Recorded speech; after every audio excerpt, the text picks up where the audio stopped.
Welcome to part 2 of this video series where I'm creating a sculpture of Tywin Lannister from Game of Thrones. In the previous part of the video we got a lot of the sculpture done, however there's more detailing to do, so I'm going to cover that, and I'm also going to look at sculpting up some separate armour pieces, making some moulds and casting up some resin copies. So let's get going. As you can see, I've mocked up the shoulder pad on the sculpture there, but I'm actually going to sculpt this piece separately, so it's not going to be attached to the main sculpture. This is because the shoulder pad is the same on both sides, so I can actually save myself some time if I make a mould and then cast up some copies. So as you can see, I'm cutting out a template here just to get the size of the piece that I need. I'm now tracing this onto sheet brass and cutting it out with some scissors. So basically what I'm going to do is to create a framework effectively out of sheet metal, then sculpt the piece on top of that. This is just to effectively give me an armature to sculpt against. It wouldn't really be possible to do this in Sculpting on its own, simply because you need something solid to sculpt against, otherwise the sculpture just won't retain its form.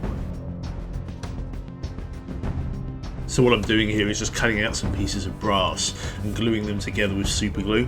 This is a technique that I've used quite a few times in the past, and the idea is to get the basic shape of the piece you're trying to sculpt put together in something solid like maybe cardboard or sheet metal, as I'm doing here. You can then coat the thing in Sculpting and start refining the shape to get to your final piece.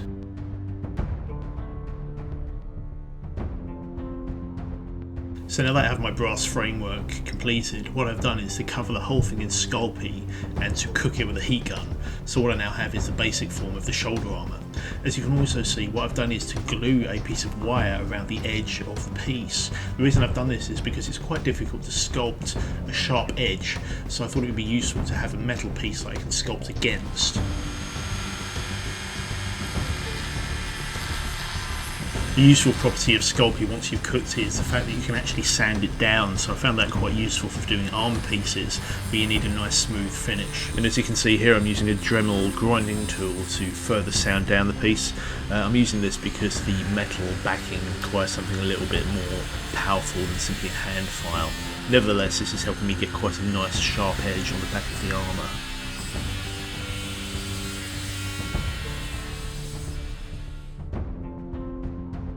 So as you can see, I've now put some clay around the edge of the armour. This is to create the metal edging that you can see in the finished photo here.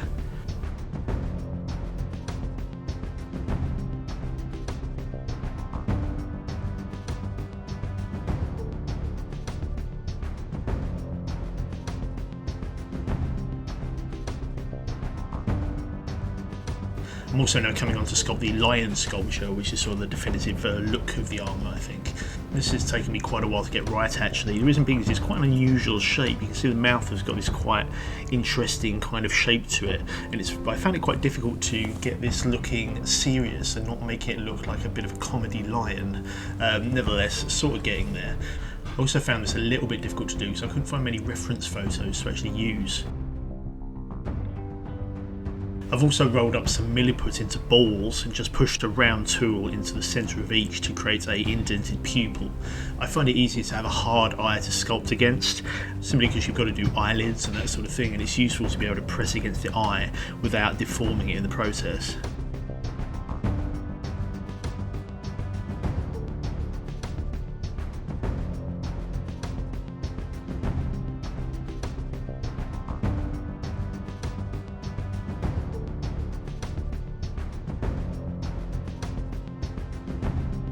So there's my finished shoulder pad. I suppose you really can think of each piece of this armour as an individual sculpture in its own right, so I've tried to spend as much time and put as much detail into it as I would for any unique piece.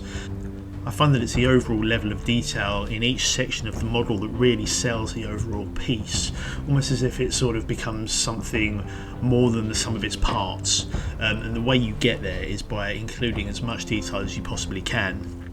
Tywin also has some armour pieces around his elbows. I'm not sure of the exact technical name for these, but I created them in exactly the same way. So I'm bending up some brass sheets here into roughly the right shape. I'm then covering it in Sculpting, blasting with the heat gun, and then sculpting the detail of the lion over the top of that. In order to get fresh Sculpey to stick to cooked Sculpey, I find that a little bit of white spirit or a solvent will help it adhere together.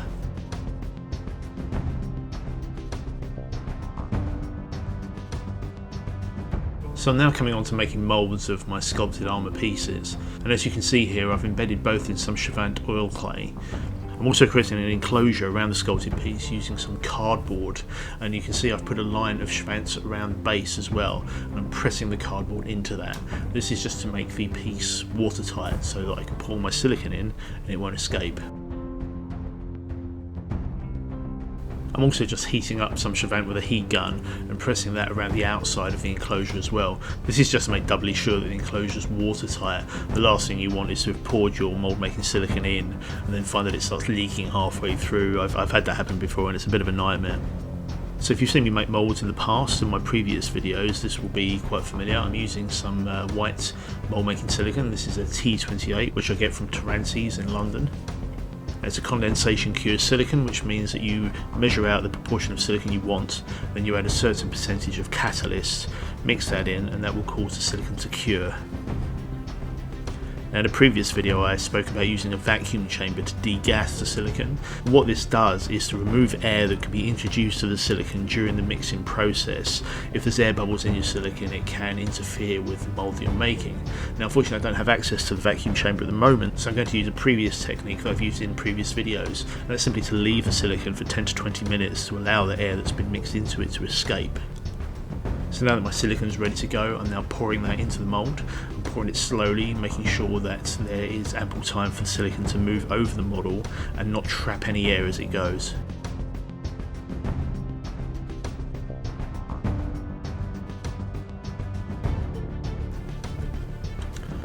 So I've now left my silicone moulds to dry overnight. I'm just pulling away the cardboard enclosure and peeling the mould off the base.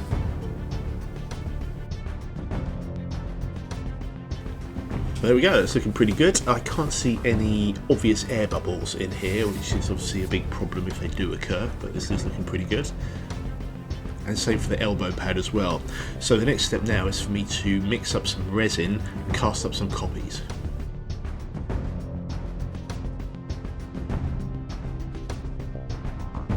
In order to cast up the elbow and shoulder pads, I'm using a thixotropic polyester resin. I don't know why they use the word thixotropic. It's basically a paste version of the pourable polyester resin I often use. So if you've seen some of my previous videos, you would have seen me doing this before.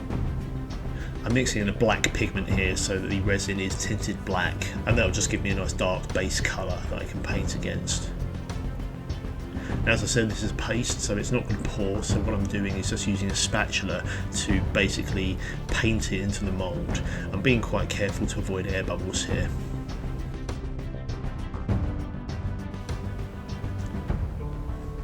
Right, and there's my finished cast. It's a little bit dark on camera, but it's looking pretty good.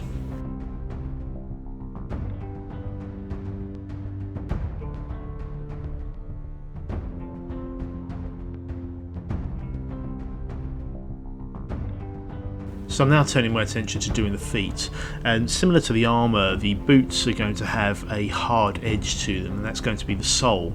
So what I'm going to do here is to sculpt up the sole first and then cook that with a heat gun.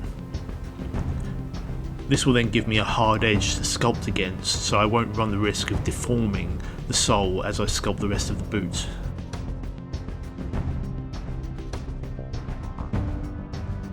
As with everything, I start blocking in the shapes to make sure that I've got the form correct before I start adding detail.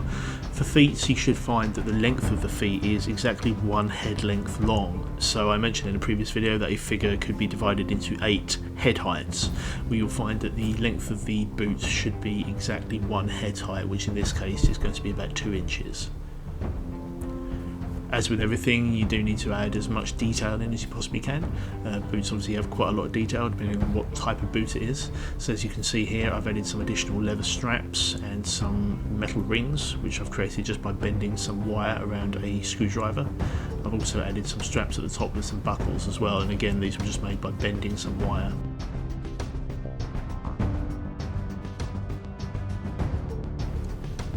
Now, I've mentioned in a few places about adding some buckles to the sculpture. The way I'm doing this is to get some square wire and just to bend it to shape with some pliers. This stuff's really easy to bend. It's intended for jewellery making, I think.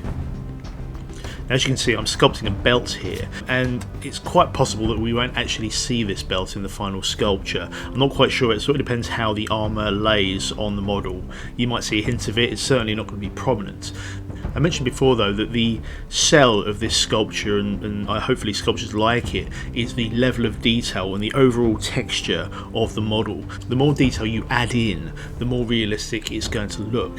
So although it is a bit of a waste of time perhaps, or a bit of a pain, I think it is worth sculpting in this detail, even if it's not going to be seen particularly prominently. I think the eye will pick up on it if you just see a little hint of it, perhaps poking out from behind some armour panels, something like that. It just adds to that overall feeling of texture and of realism, and hopefully will make the sculpture look that much more real.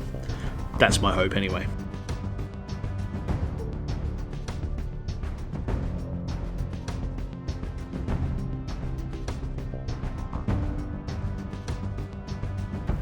I'm now turning my attention to sculpting the hands, and along with like the head and the ears and things like that, the hands are probably one of the more difficult parts of a figure to sculpt.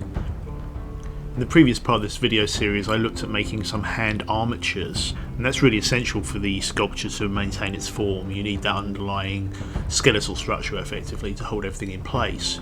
However, the hands are quite a complicated object, and so it does take quite a bit of trial and error to actually get this correct. One of the major battles I found with this as well is actually getting the clay to adhere to the armature. Although the armature is twisted wire, so there is a degree of texture to it to allow the clay to stick to it, you can still find that you spend half your time trying to make sure the clay is staying in place. So for this I tried to actually cover the armature in super glue and then dip it into a pile of salt. I was thinking that the salt would give a rough surface on the armature and that would allow the clay to stick to it. This sort of worked, but I found that the salt had a bit of a powdery texture to it, which actually works in the opposite way to what I was hoping. Other ways I've seen of doing this is actually to cook some Sculpey onto the armature ahead of doing the main sculpture. So the idea being you put some thin shapes on there, cook those hard, and then sculpt over them. This just gives you more of a underlying structure and hopefully allows the clay to adhere more easily to your armature. I've done this on another sculpture and I did find this worked quite well. Nevertheless, it wasn't perfect, so doing hands is fiddly. I'm helped on this sculpture though by the fact that the character is wearing gloves, so I don't have to worry about actually sculpting knuckles and folds of skin and that sort of thing. At this scale it is doable, it's just a bit fiddly as you can imagine, so it's much easier to be able to have some gloves over there and instead worry about sculpting the texture of the leather and the joints that the gloves might have and maybe some buckles, things like that. Nevertheless, you do need to get the basic shape correct, so that's what I'm focusing on here. You should find that the hand and the wrist are exactly one head length long. So as I mentioned before, the body is divided into 8 head lengths. You should find that from just below the wrist to the tip of the longest finger is almost exactly equal to 1 head height. So in this case we should find that that's about 2 inches. Personally, I find that although the measurements are helpful, they're not a hard and fast rule, so I always refer to the main sculpture and just hold the hand up against it, making sure that it looks like it's the right size, isn't too big or too wide, that sort of thing. A helpful guide is that you should find that the hand more or less covers the face, so if your hand is way too small and doesn't cover the face, that should be pretty obvious. Conversely, if it's way too big, you should be able to see that quite easily too.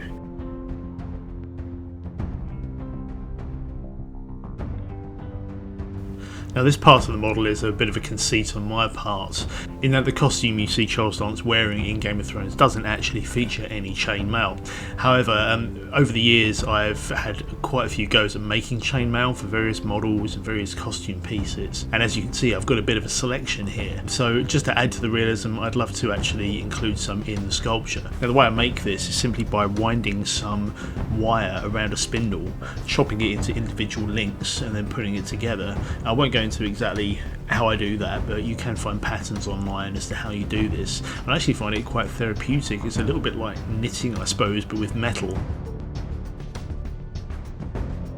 So what I'm going to do is add some panels on the side of his legs here, along with some leather pieces as well. And you can just see how it's going to sit there.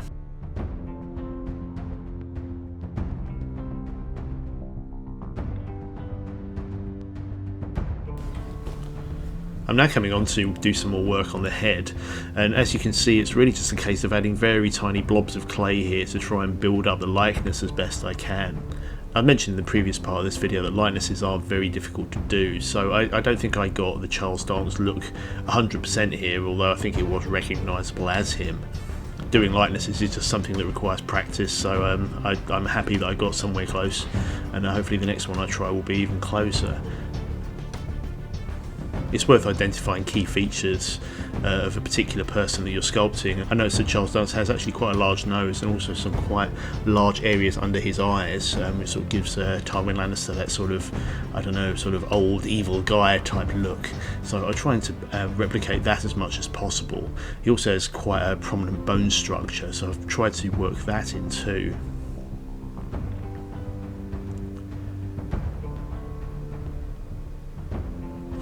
When you're working at this scale, I've found that even this smallest change can really have a large effect on the look of a face. So it's really just a degree of trial and error here, trying to get things as close as possible to the likeness that you're sculpting.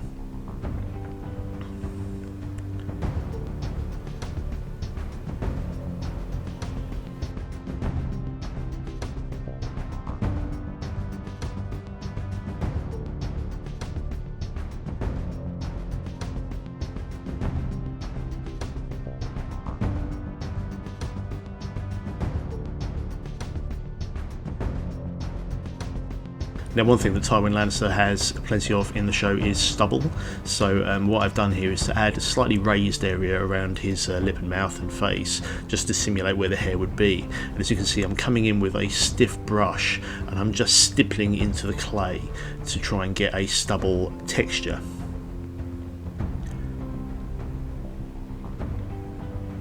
I found that wetting the clay with some white spirit before doing this has really helped. So this actually came together quite quickly. I literally just stippled the whole lower half of the face with the brush, and I had a beard texture pretty quickly, and I found that really added to the look of the character. So as I was saying, it's really those small details that eventually sell the overall look, and in this case the stubble of the beard was a major factor in getting the look of the character.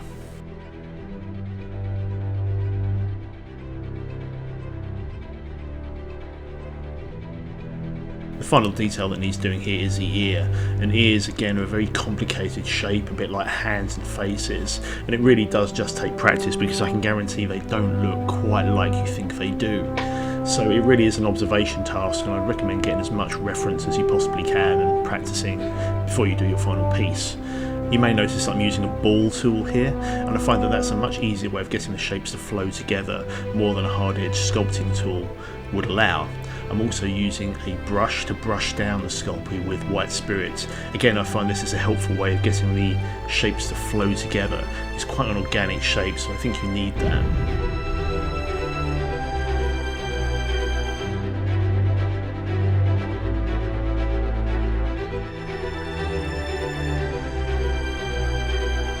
So that's almost it for the sculpting. The last bit I need to look at is some details on the armour's breastplate. If you look at the reference photos here, you can see it's got this scroll work sort of cut into the leather of the breastplate. Now, I wasn't looking forward to doing this because it's quite difficult to get smooth curved lines, I find at least, using a sculpting tool.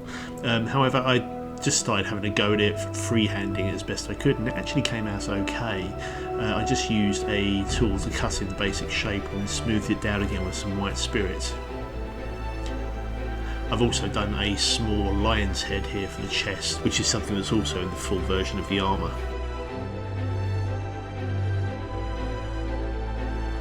So that's all the sculpting done, and I'll leave it here for this part of the video.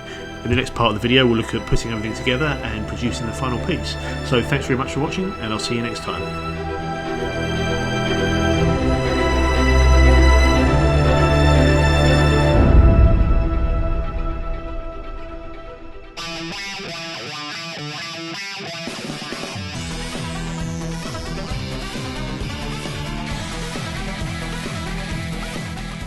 Well, thanks very much for watching. I'll be posting more videos on this project and others, so please do subscribe if you're interested in keeping up with what's going on.